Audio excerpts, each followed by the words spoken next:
Hey guys, if you're shopping for knives and gear, make sure you check out the description of the video you're watching right now for a link to my Amazon store where I've compiled some of the very best knives and gear. There's a whole bunch of different categories, including some of my own personal recommendations. There's something down here for everybody, so make sure you take a look.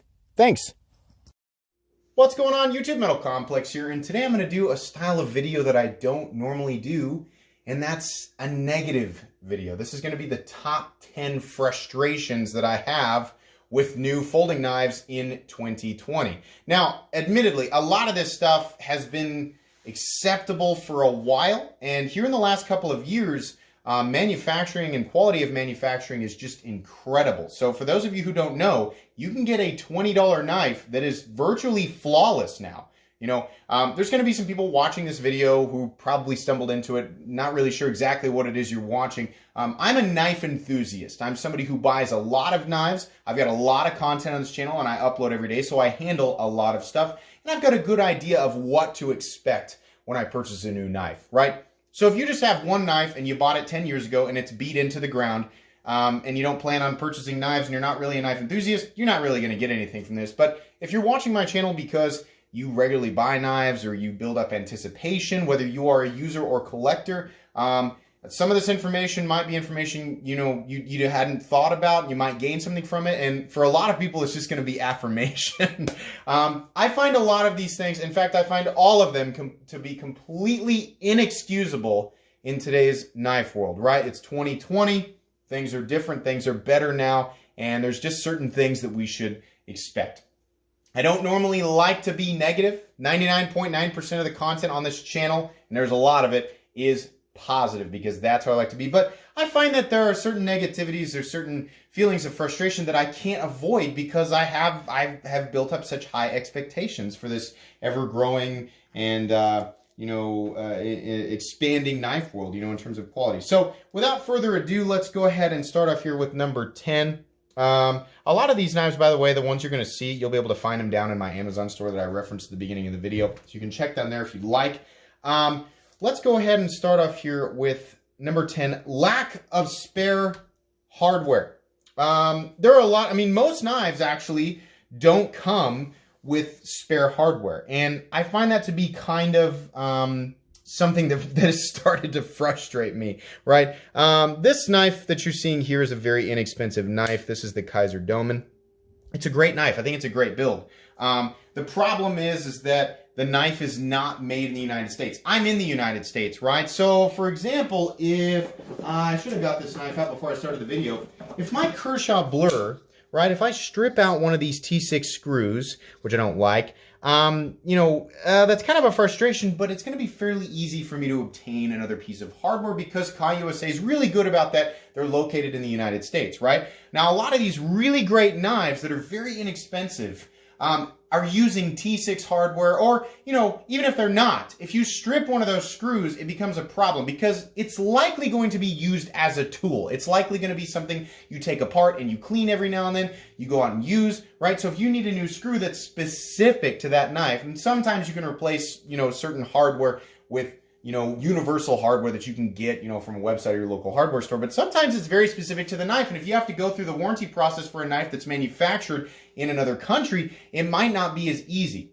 So we have some of these companies who have gotten smart and started including additional hardware in the packaging. I think it becomes ever more important as you go up in value of knives, right?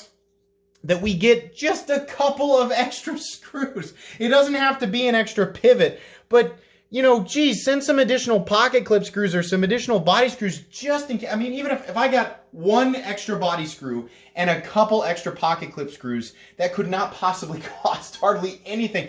I really think that should be included. Every manufacturer that has been doing that, people are like, wow, this is so great. Thank you so much. I can rest assured that if I accidentally strip one of these screws, I've got an extra one. I honestly think that should be a thing with like every knife. Every knife that, if you're looking at a $2 gas station knife, okay, fine. But let's say knives that, are about $50 in value, $40 in value or higher, right? A lot of these knives are being made in a way where you can expect to get years of use out of them if you don't have to mess around with getting a spare screw and, So I think that's a good complaint. Now, it's not an absolutely damning thing, right? But it is definitely on my list, and it's definitely frustrating considering some knives actually have that included. Okay, so that was a long one. Number 9, I'm actually going to pull my PM2 back out here. Now, I have mentioned in other videos that it previously did not bother me under a certain price point, but I'm coming off of that, actually. I don't think off-centered blades are excusable at all. Now, yes, this is a standard S30V PM2, right? Made in the United States. This is an expensive knife. This knife costs well over $100, right? And I do have aftermarket scales on it, but I can assure you this knife was not centered when I got it. And I have done all of my tricks, you know, all the, I mean, you guys know I have a guide on how to recenter a blade. And I mentioned in that guide, I said, if you do all these things and it still isn't on center, you might have something that's so warped from the original manufacturing level that it's just not going to be on center. This is not my first PM2 that's been off center, and it's definitely not my first Spyderco that's been off center. It's always been about, you know, there's always like a 25% chance when I get a Spyderco that it's going to be off center, and then there's another 50% chance after that that I'm not actually going to be able to center it. And I don't know why. It's not just Spyderco, there's a lot of manufacturers, but here's why that really frustrates me. This is an Ozark Trail knife that cost $5 at Walmart. I use this knife. I use it. It's not something that's babied. It gets thrown around. It has not been adjusted. It's centered. This is a $5 knife.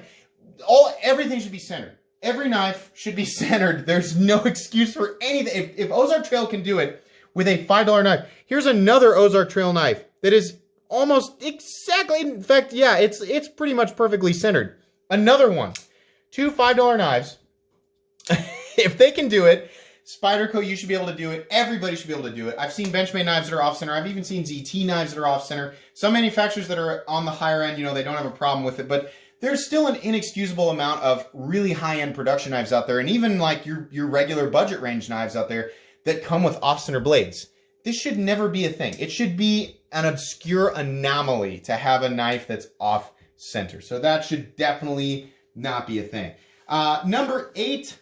Wonky edge grinds. I don't know that I actually have a knife that I can use as an example. I mean, even some of these knives I've got out here that have been sharpened, right? I wonder if this one, even the Smith & Wesson has great edge grinds. A lot of you guys know what I'm talking about when you have variances in the edge, essentially up close to the edge, when certain parts of the edge are taller or shorter and other parts, you know, not. Now, some people are going to go, well, you should learn to sharpen and then get that off. No. I don't agree with that. The knife should come from the factory having a perfectly even edge all the way down the blade like this Ritter Hogue. It's exactly the same, and it makes sure that if you are using a guided system or whether you're freehand sharpening, right, you've got a perfect factory bevel to guide you so that, you know, in the future you don't have to mess around with correcting or overcorrecting.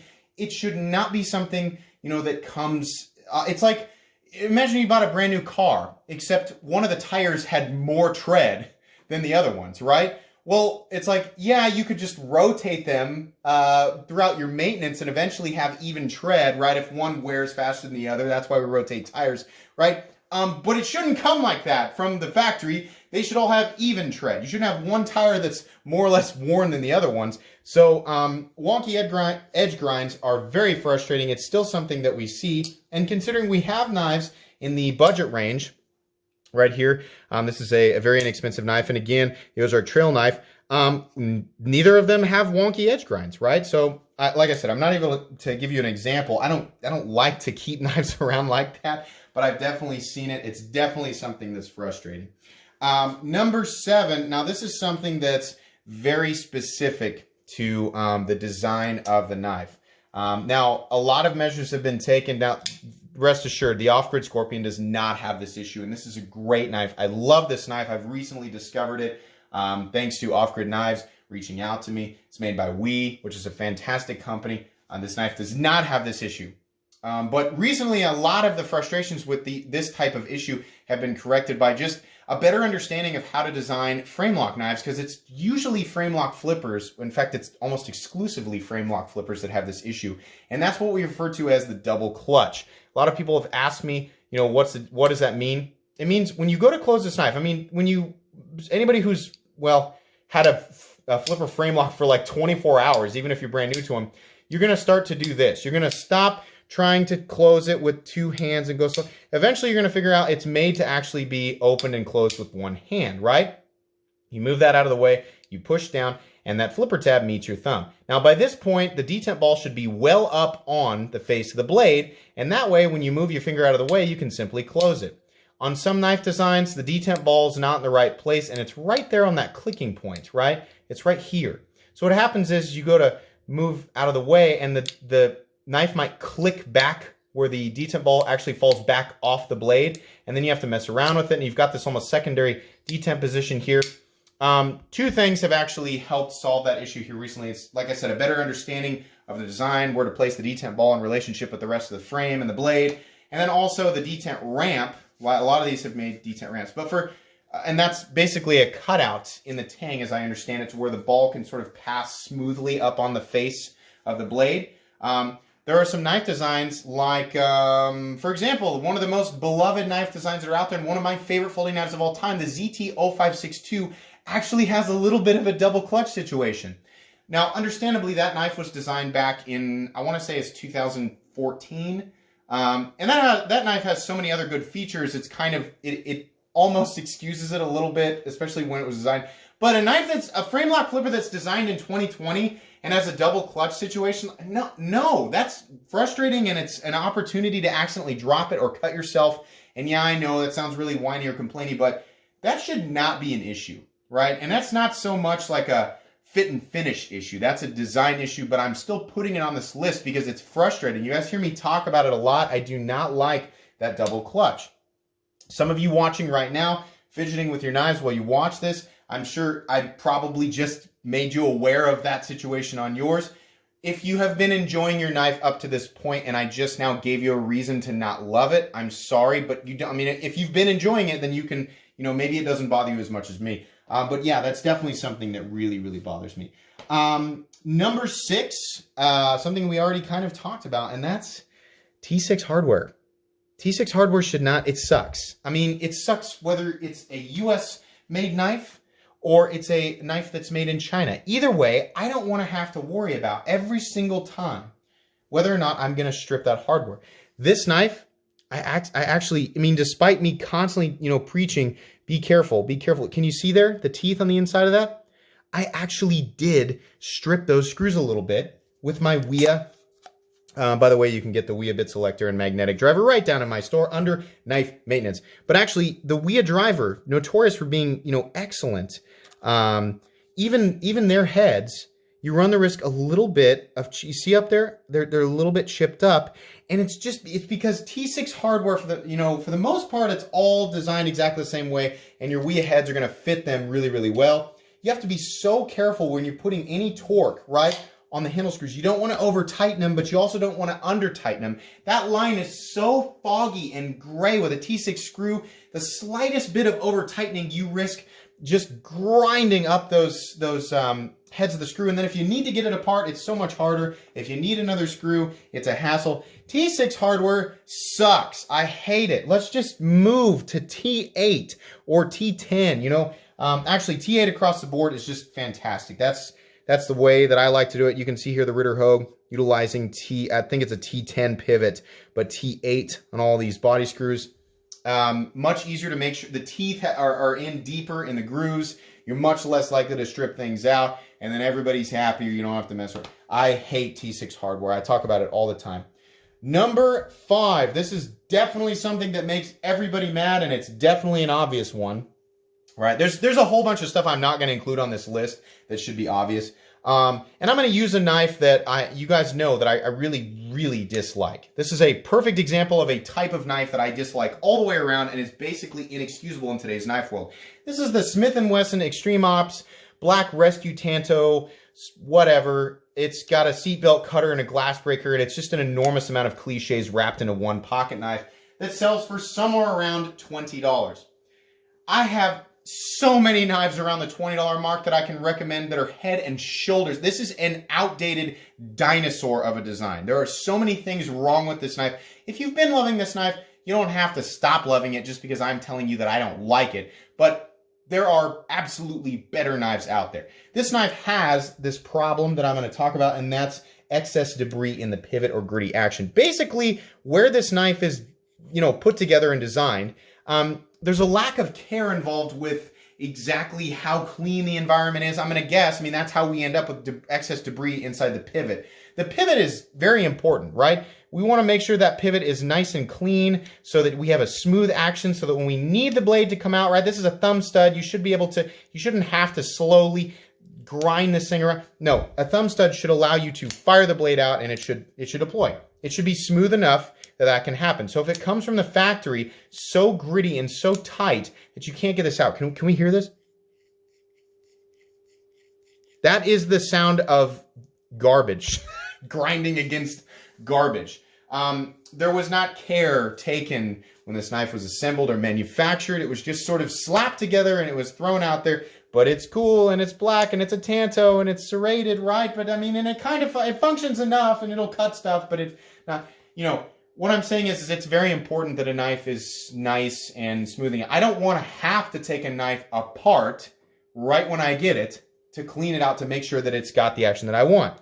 Because guess what? We're also working with T6 screws on this guy, which sucks. If I want to take this thing apart, I'm going to risk stripping one of those screws for reasons that I explained in number 6. So obviously nobody likes excess debris in the pivot, but it's inexcusable, right? You can't tell me, well, you can't judge it that much. It's a $20 knife. I've got a $5 knife right here that deploys just fine. Okay, the fact that this knife and this knife exist from Ozark Trail, not made out of anything premium, the fact that both of these knives are running on the same type of washer, nylon washers, right? They both have properly tuned detents. They are not gritty inside the pivot. They function just fine. The fact that those exist for $5 makes this or anything else like it completely inexcusable. Here's another one that is going to be obvious for a lot of people, and that's Rattling Hardware. Unfortunately, I'm going to have to use a knife as an example that it's actually not the knife's fault. So keep in mind, guys, this knife is an OTF, and it's normal for an OTF to have a little bit of rattle because of the nature of the chassis and how these operate. So all OTFs in existence, except for the G&G Deadlock, rattle or move a little bit, even the ones that cost $600. A little bit. This is a $600 OTF and it rattles a little bit. That's okay. But a folding knife, it's not okay, right? Usually it means that something is just not tightened all the way down, and you can tighten all the way down. It's a mild frustration, but in rare situations, it's actually a piece of hardware that is fit snug, or at least the screws that go into it are snug. Like, for example, the stop pin. I've actually had this happen to me before. The stop pin will be in there. These will be all the way down, and it will rattle when it shakes. And you're like, what the heck? It means that the stop pin was not actually perfectly fitted from the factory, or it's got detent lash, which we're going to talk about. That is not excusable. Everything should be fitted from the factory because, again, here's a $5 knife with a stop pin with a bunch of basic hardware that comes on pretty much every folding knife, and guess what? There's no rattle. There's no sound whatsoever. If Ozark Trail can do it for $5 or $4 or $3 in some situations, everything should be like that. Next up, number 3, it's something that I just mentioned. It's something that I personally get really frustrated with, and that's detent lash. I am very sad to say that the only time that I have ever experienced, not on this knife, this is a Hinder XM18, this is my baby right now, this is a very expensive knife, I experienced detent lash on one of my dream knives. A lot of you guys have heard this story before. After the ZT 0392 series knives were discontinued and the black and green version was long discontinued, I found one on the secondary market for what I considered to be a reasonable price at the time, which was still more than they went for brand new, and yes, still very expensive. This knife should have been absolutely perfect from the factory. I mean, truthfully, detent lash, in my experience, shouldn't exist. Here's another knife that's detent based, right? It technically, the size of the detent hole and the detent ball and how well they fit together will determine whether or not there's detent lash. And by the way, what that means is when the blade is sucked all the way into the handle, from here, it should not move. It should either break the detent or it should be closed. There should not be play right here. You shouldn't be able to shake the blade in here. Click, click, click, click, click. That's the detent ball not being big enough to fit in the detent hole and it rattling around. Why is that a problem? Because over time, it'll actually wear worse and worse and worse. And there technically is a potential for the blade to actually release itself because it can move around in there just a little bit. This very expensive ZT-0392 that I purchased and was told that was perfect, there was no issues, even though I specifically asked, does it have detent lash? That's one of my biggest pet peeves. No. And when I get it, it has the worst case of detent lash that I have ever experienced. When the blade is closed, that should stay there. There should be no rattle, no sound. It should be absolutely silent. And that's something that I was experiencing. That is something that I will send a knife back for. In fact, almost all of this stuff is something that I will send a knife back for. But I can tell you this, if I get detent lash on any knife at any price, it's going back. Unless I plan to, okay, if there was detent lash on this Ozark Trail, I'd probably be like, yeah, whatever, it's not worth the trip back to the store because it'll almost cost me that much in gas, right? So maybe I won't do that. But again, the fact that these Ozark Trail knives, here's one that's a flipper, right? The fact that these do not have detent lash means that all these knives, none of these knives, for any price range should have detent lash. Okay, moving on. Number 2, another freaking huge one. And that's lock rock or up and down play. So why don't I'm going to tell you guys right now, this is number 2, up and down play. Number 1 is not side to side play. And the reason that side to side play is not on this list is because usually, and I mean 99.9% of the time, side-to-side play can actually be worked out of your knife. Yes, it should be tuned exactly right from the factory, but it's not necessarily indicative of a fatal flaw, right? A lot of these production knives are not, in fact, most production knives are not hand-tuned and hand-checked from the factory. So if there's a little teeny tiny bit of play, and some people will grab it down here and go, no, there's no play. And some people will grab it up here and wrench on it. And I can tell you almost any knife, no matter how expensive, how overbuilt it is, I can force blade play on, right? So side-to-side play is not something that's on this list because most of the time I can correct it. If it's really, really terrible, then I'll send it back. But more important to me, something that is absolutely indicative of a problem is lock rock or vertical play.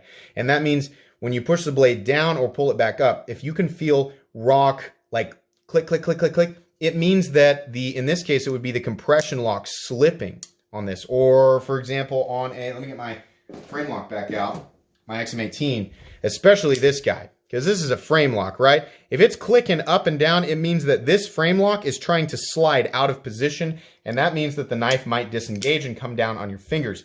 That is absolutely unacceptable at any level. And guess what?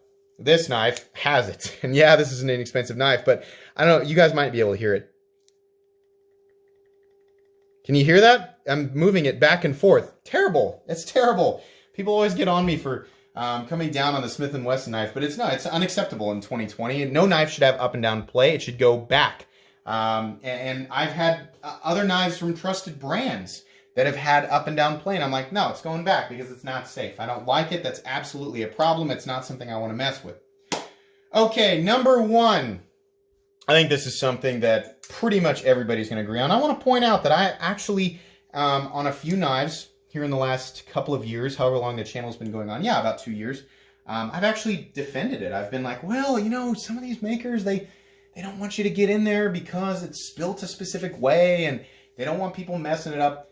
Here lately, I've kind of decided I really don't like that. I think it is kind of BS, and I'm starting to come around to what everybody's telling me, is that we should always have full accessibility to our knives. Now, the warranty on the knife should be 100% up to manufacturer, right? There are some manufacturers and makers out there who just don't want people getting into their knives. Now, I'm not going to name any specific names, but I can tell you a lot of people are going to yell out a specific maker who's known for a particularly specific list of do's and don'ts with the knife, right? And it's basically like if you open this up, it's voided completely, and that's made worse by the fact that the knives are so expensive, right? It actually turns out, if you do a little bit of research, it turns out that that's kind of a warning, like, hey, we really don't want you in there, but if you find that you get in there and you try to fix the problem, you clean it up and you put it back together, and then you send it in for regular maintenance and nothing is wrong with it, i.e. you did not cause a further issue upon disassembly, then we're still going to honor your warranty, right? It's essentially a lot of red tape and caution tape to keep people from getting inside and making their own custom alterations. You can go and look that information up. It's pretty commonplace now. I don't want anybody to jump down my throat or that manufacturer's throat. But that does not change the fact that it's still frustrating when a knife has proprietary hardware. I couldn't get into this knife if I wanted to, and that bothers me. Now, I don't plan to ever need to, but it should be my choice. I shouldn't have to create some, ridiculous tool and screw up these proprietary screws just to get on the inside of my knife. I shouldn't have to do that. Whether or not the warranty is voided by the maker, yeah, I can't argue with that. If they want to, it's their choice, right? They list it and I read that and then I make a conscious choice whether or not to purchase the item, right? Knowing that it will void the warranty if I get in there, which actually is the case with this knife. But I still should be able to get in there if I want to and just go, okay, I'm going to void the warranty, right? But and technically I could. I could get in here. And a lot of you might be arguing, well, you make the conscious choice to purchase the knife knowing that it has those screws that you don't like, so it's the same thing. Yeah, I get what you're saying. But I shouldn't have this blockade. It should still be my choice to be like, okay, I want to get in there, right? And clean it out because it's a knife and I might use it. And if I use it, it might get dirty and I want to perform regular maintenance on it, right? It should be my choice to get in there and do that. And I don't like proprietary hardware. Why can't we just, Spyderco Shaman, perfect. It's just T8, T8, T8, some T8 screws on this side and some, countersunk steel liners and G10 and, you're in there. Easy. It's so easy. This is an example of a knife that just came absolutely flawless. Now, it is a US-made knife. It's an expensive knife. Not to say that quality only comes with US-made knives, but this Spyderco Shaman is just a perfect example of what I expect to get for my money. This is an expensive knife. It's made out of premium materials. The blade was centered, and it still is. The blade locks out absolutely solid. The action is smooth. It's got T8 hardware. And I use this knife, and it continues to work exactly right. And if I want to take it apart, then I can. It doesn't have any of the issues. It doesn't have a wonky edge grind or anything like that. Everything is just right? Now, I expect that from this knife, given that it's pretty expensive. And I also would expect it on a knife that only costs $50, because realistically, this knife is very much the same in terms of just the general things that I expect in terms of function, right? The only thing that sucks about this one is it came with T6. Okay, that sucks. But again, it's a $5 knife, right? I suppose a $5 knife is the only one that's completely exempt from all the other things here that I'm complaining about. But there you go. I mean, any argument that could be created for any of the items on this list, my answer to you is, well, why can Ozark Trail do it, right? I've got 2 examples from Ozark Trail. They can do it. Everybody should be able to do it. Right? They're excused from the T6 screws, but I would like them a whole lot more if they were T8. So there you go. There's my hopefully only negative video that I'll have to do for the entire year, but we'll see. I'd like to know how you guys feel. Do you agree with me? Do you disagree with me? What other things bother you? Let me know down in the comments section. I always like discussing these types of things with the people who watch my videos. If you enjoyed this video or at least found it mildly entertaining, please leave a like. If you'd like to check out my other content, I do, of course, have lots of videos of knives that are either expensive or inexpensive that I do or don't like, so check those out. And if you enjoy all my content, go ahead and click on this Metal Complex logo right here and subscribe, because there's definitely more coming. Thanks again for watching, everybody.